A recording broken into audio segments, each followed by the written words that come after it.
Olá, queridos e queridas, e eu estou aqui contando a história de Jesus, do livro O Maior Homem que Já Viveu, e hoje a história é sepultamento na sexta, túmulo vazio no domingo.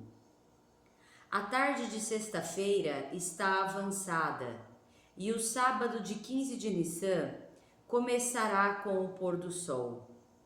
O corpo morto de Jesus jaz pendurado na estaca, mas os dois salteadores junto dele continuam vivos.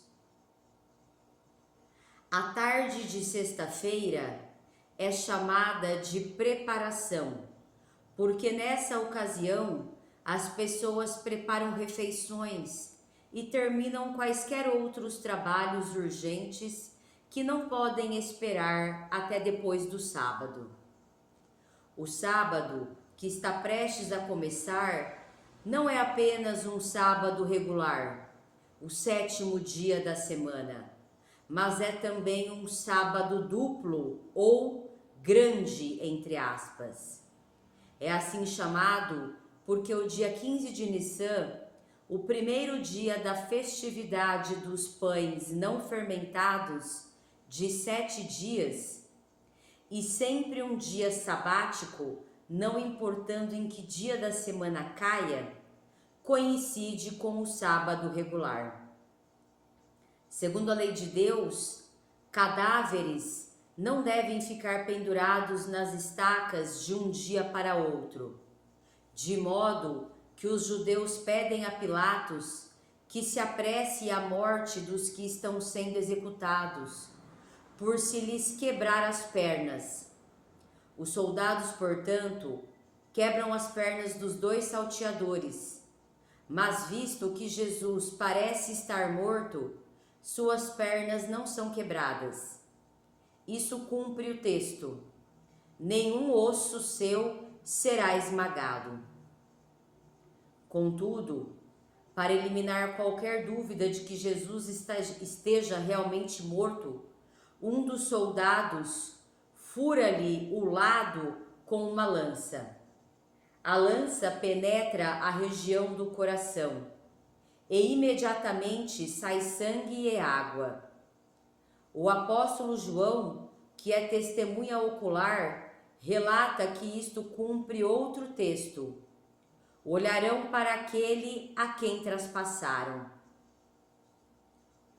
José, da cidade de Arimateia, bem conceituado membro do Sinédrio, também assiste à execução. Ele negou-se a votar a favor da ação injusta que a alta corte tomou contra Jesus. José, na verdade, é discípulo de Jesus, embora tenha tido medo de identificar-se como tal. Agora, contudo, ele toma ânimo e pede a Pilatos o corpo de Jesus. Pilatos convoca o oficial do exército encarregado da execução. E após o oficial confirmar que Jesus está morto, Pilatos manda entregar o corpo. José tira o corpo e o enrola em linho fino, em preparação para o enterro. Ele é ajudado por Nicodemos, outro membro do Sinédrio. Nicodemos tampouco confessou sua fé em Jesus, por temer perder sua posição. Mas agora ele traz um rolo contendo cerca de 100 libras romanas de mirra e caros aloés. O corpo de Jesus é envolvido com faixas que contêm tais aromas, exatamente como os judeus costumam fazer em preparação para sepultamentos. Daí o corpo é deitado no novo túmulo memorial de José, que foi escavado na rocha, num jardim ali perto. Por fim, uma grande pedra é rolada à frente do túmulo, para fazer o sepultamento antes do sábado. A preparação do corpo é apressada. Por conseguinte, Maria Madalena e Maria, a mãe de Tiago, o menor, que talvez estejam ajudando na preparação, vão às pressas à casa para preparar mais aromas e óleos perfumados. Elas planejam, depois do sábado, tratar adicionalmente o corpo de Jesus, a fim de preservá-lo por um período mais longo. No dia seguinte, que é sábado, o dia sabático judaico, os principais sacerdotes e os fariseus dirigem-se a Pilatos e dizem: Senhor, lembramo-nos de que esse impostor dizia enquanto ainda estava vivo: depois de 3 dias eu hei de ser levantado. Portanto, ordena que o sepulcro seja feito seguro até o 3º dia, para que não venham os seus discípulos e o furtem, e digam ao povo: ele foi levantado dentre os mortos. E esta última impostura seja pior do que a primeira. Tendes uma guarda, responde Pilatos. Ide, fazê-lo tão seguro como sabeis. Portanto, eles vão e fazem seguro o sepulcro, selando a pedra e pondo soldados romanos de guarda. Bem cedo no domingo de manhã, Maria Madalena e Maria, a mãe de Tiago, junto com Salomé, Joana e outras mulheres, levam aromas ao túmulo para tratar o corpo de Jesus. A caminho, dizem umas às outras: quem nos rolará a pedra da frente da porta do túmulo memorial? Mas ao chegarem, notam que ocorreu um terremoto e que o anjo de Jeová rolou a pedra da frente. Os guardas foram embora e o túmulo está vazio. Bom, esta, né, é a lição de hoje. Nós vemos aqui, né, a preparação aí do corpo de Jesus, né, para que seja sepultado aí, né, antes do sábado, como uma das leis, né, hipócritas dos judeus, né? Então, leis que não são justas, né? Leis que muitas vezes só são feitas para atender, né, interesses de uma classe, interesses pessoais, né? Não são as verdadeiras leis, as leis de Deus. Então, né, nós temos né, nós temos que ter um olhar, né, bem honesto para isso também, né, porque as leis elas devem ser feitas para realmente atender não só o interesse do bem comum, né, do bem de todos, como também serem verdadeiras, né, serem realmente trazerem uma postura, né, das pessoas, das quais realmente vai preservar valores, né, vai preservar fundamentos, vai preservar, né, a verdadeira vida, né, e não simplesmente por um gostinho, por uma vontade, por eu, né, por pessoas que estão no poder e fazer leis para simplesmente, né, para o próprio benefício, ou para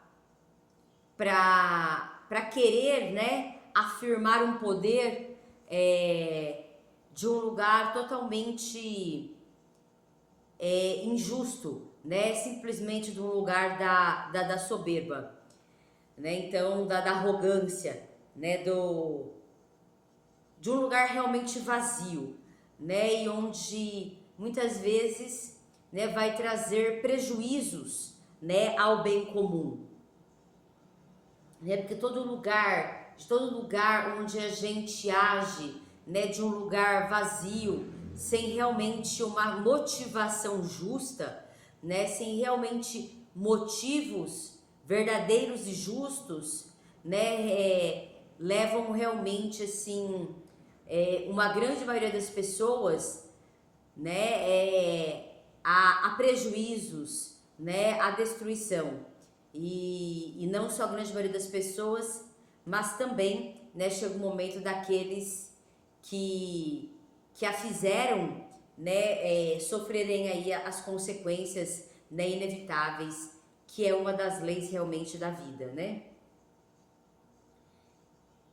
E aí, né, os líderes religiosos, eles vão, né, a Pilatos dizer para que o túmulo ali seja guardado, né, a fim de que o corpo não seja retirado, né, e falem então que ele se levantou dos mortos. E isto é feito, né, e não adianta de nada, né, porque realmente a verdade é a verdade, né, e ela aparece, e ela vai aparecer, né, em todos os casos. Demora um pouco mais ou um pouco menos, né, a verdade, ela é por si só, né, o que é, então não tem jeito. Então é o que acontece, né? Então no domingo, né, no terceiro dia, o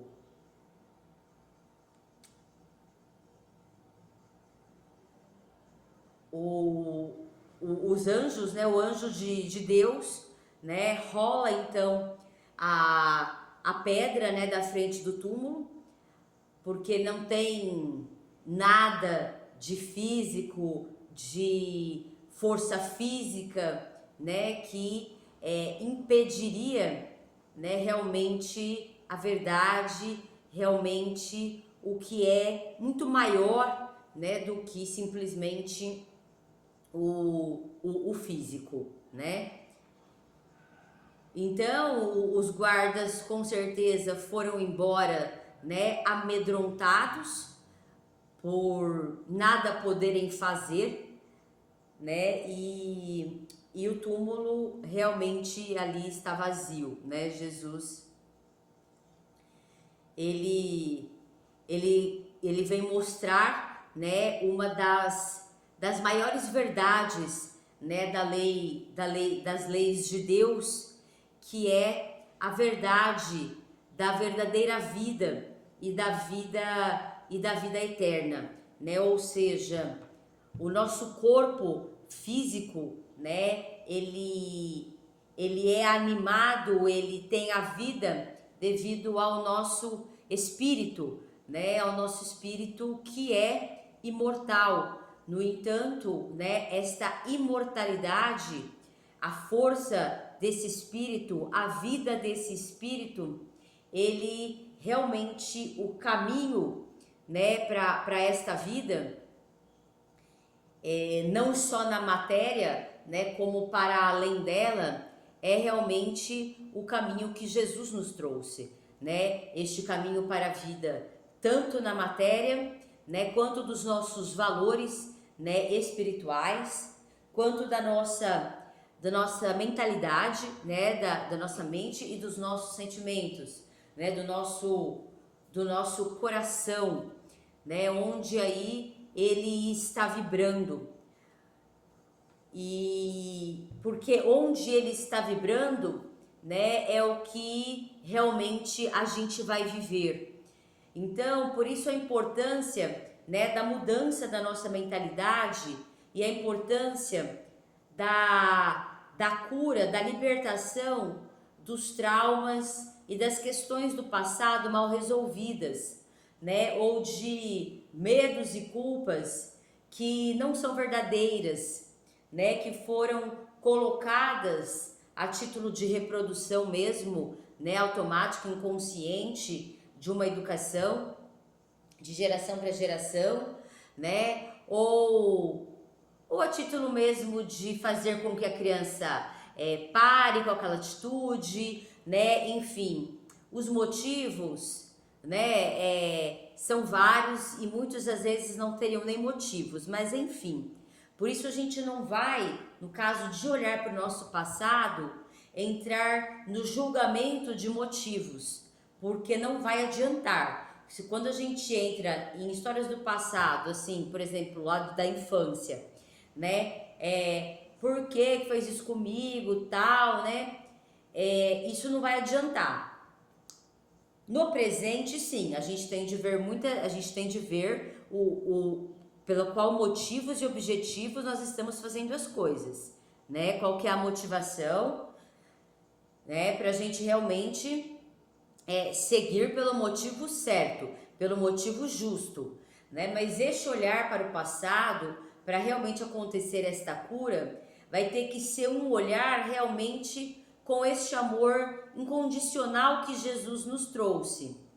Por quê? Porque esta criança que nós fomos, ela vai precisar de acolhimento, ela vai precisar de proteção. Nós, como adultos hoje, né, a gente vai acolher esta criança que fomos, né, proteger. Eu já trouxe até num dos vídeos, mas eu vou repetir. Isso pode ser feito através de uma visualização, né, onde a gente fecha os nossos olhos, a gente respira fundo, a gente realmente mentaliza a gente como criança, né, a gente traz a proteção e o acolhimento necessário para esta criança, para que esses sentimentos que ficaram plasmados nessa infância sejam transformados, né? Porque muitas vezes o que ficou plasmado na infância foi culpa, foi medo, foi sentimento de injustiça, foram ressentimentos, foi desproteção, né? Foi muita raiva pelo que passou, foi muita tristeza, né? Muita dor. Então, a gente tem que trazer, né, um olhar consciente para essas dores, né, para essas questões, no sentido de aprendizado. E quais aprendizados? Eu necessito me libertar desses sentimentos, né, desses aqui, muitos daqui que eu falei, para eu sair deste lugar da infantilidade, da vítima, né? Porque quando nós somos crianças, nós somos vítimas, nós somos vulneráveis totalmente, né? Nós dependemos emocionalmente, financeiramente, fisicamente, a gente espiritualmente, a gente depende deste adulto para todo este aparato, né? De conceitos emocional, né? Espiritual, de valores, né? Então esses adultos que trazem toda essa formação, essa educação. Então, o que nos acontece na infância, nós somos vítimas, sim, e os adultos são os responsáveis por esta proteção, né, por este acolhimento, por esta formação. Só que, né, muitas vezes nós como adultos, nós estamos ainda na ignorância, ignorando tudo isso, ainda não buscamos autoconhecimento, não buscamos aí saber como esse ser humano se desenvolve, para saber como lidar. Primeiro como lidar com a gente mesmo, com as nossas próprias emoções, né, com os conceitos que a gente tem, né, com os nossos valores. Muitas vezes a gente não quer olhar, que a gente está na arrogância, que a gente está na inveja, que a gente está na luxúria, que a gente está na avareza, né? Então, primeiro para nós. Por isso que é uma autoeducação, porque a partir dessa autoeducação, naturalmente, eu vou educar de uma outra forma, né? Porque é assim que a educação acontece. Então, nós temos, né, nós temos de olhar, né, para tudo isso e fazer este processo com o nosso passado, com os nossos traumas, para que a gente não continue, né, na posição de vítima, né, ou então a gente não continue no estado juvenil, né? Quando a gente está na fase da adolescência, da juventude, a gente busca muito o reconhecimento, né? O pertencimento. E na maioria das vezes também, por também motivos de falta de tempo, de falta de autoconhecimento, então o adulto ainda está no turbilhão das emoções e esse jovem também acaba ali sem esta atenção, as instruções necessárias, né, as responsabilidades necessárias também para cada época, né? Para que ele se desenvolva de uma outra forma, ele também acaba cedendo a vícios, né, a grupos aí que, para pertencer e para ser reconhecido, ele vai fazer coisas, né, que de repente ele não faria se ele tivesse, né, este apoio do adulto que realmente está se olhando, que realmente está transformando várias coisas para poder realmente apoiar, né? Então, este jovem, né, não tendo este pertencimento e este reconhecimento, né, dos pais, dos educadores, né, não sendo colocados em projetos aí dos quais ele já mostra habilidades, então ele acaba caindo, né, realmente em grupos que vão acolher, né, inclusive para aumentar a massa destes grupos, né, de droga, álcool, tem vários grupos aí, né, que de mutilação do próprio corpo, né? Então, neste vazio, né, emocional, neste vazio mental, né, ou seja, de realmente conceitos verdadeiros, de valores espirituais, né, de um vazio emocional grande pela desproteção, pela desatenção, pela realmente pelo que faltou, né, dessas necessidades básicas, né, dessa fase da infância, da juventude para a formação, a gente então, né, foi preencher, né, com essas coisas, porque ali alguém me deu atenção, né, então eu passo ali a usar drogas junto, tal, porque essa pessoa ali, né, me deu atenção e eu nunca tive, né? Então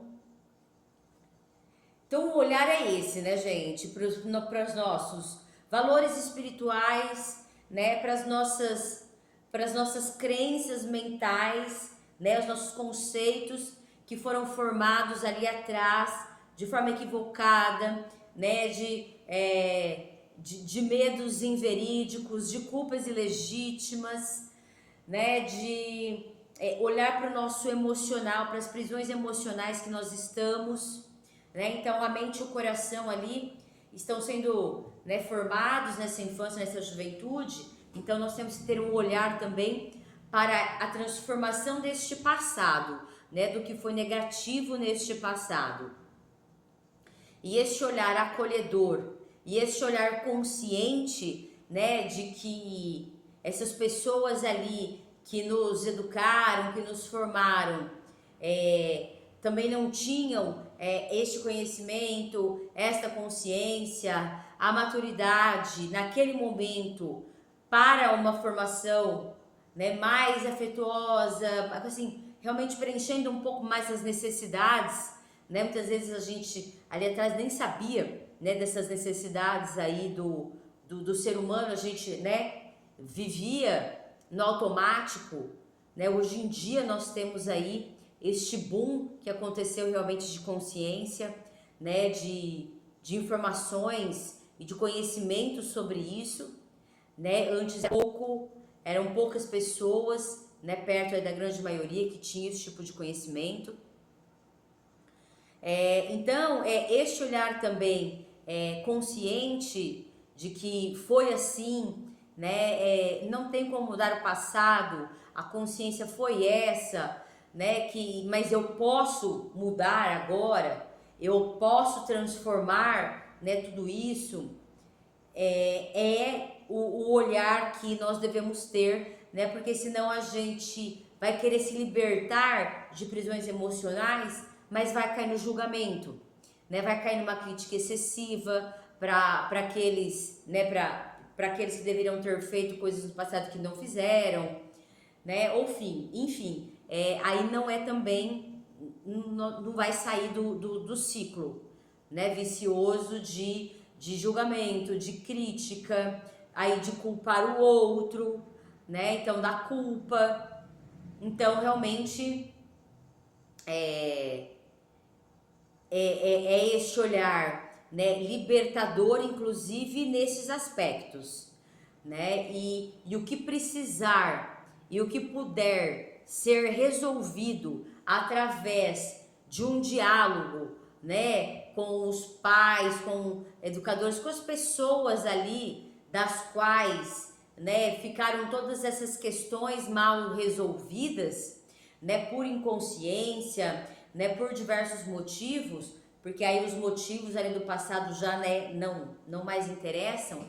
O intuito é de uma conversa reparadora, né, onde a gente realmente traz, né, de todo o nosso coração, que a gente, né, não tinha como ter feito diferente naquela época, né, e esta pessoa que recebeu, no caso, né, é realmente também ter esta compreensão para que exista também, né, essa libertação. Então, é importante também, né, estes diálogos para este choque de consciência, né, que nós estamos tendo, né, que a gente tinha e que nós estamos tendo hoje, né, porque muitas pessoas querem se manter rígidas naquele tipo de educação e consciência que tiveram, né, e as pessoas que estão se tornando mais conscientes, né, também não caírem no julgamento, na crítica e na culpa àqueles que estão rígidos, né, e que se houver a possibilidade desta conversa reparadora para ambos os lados, é realmente muito libertador e também curativo.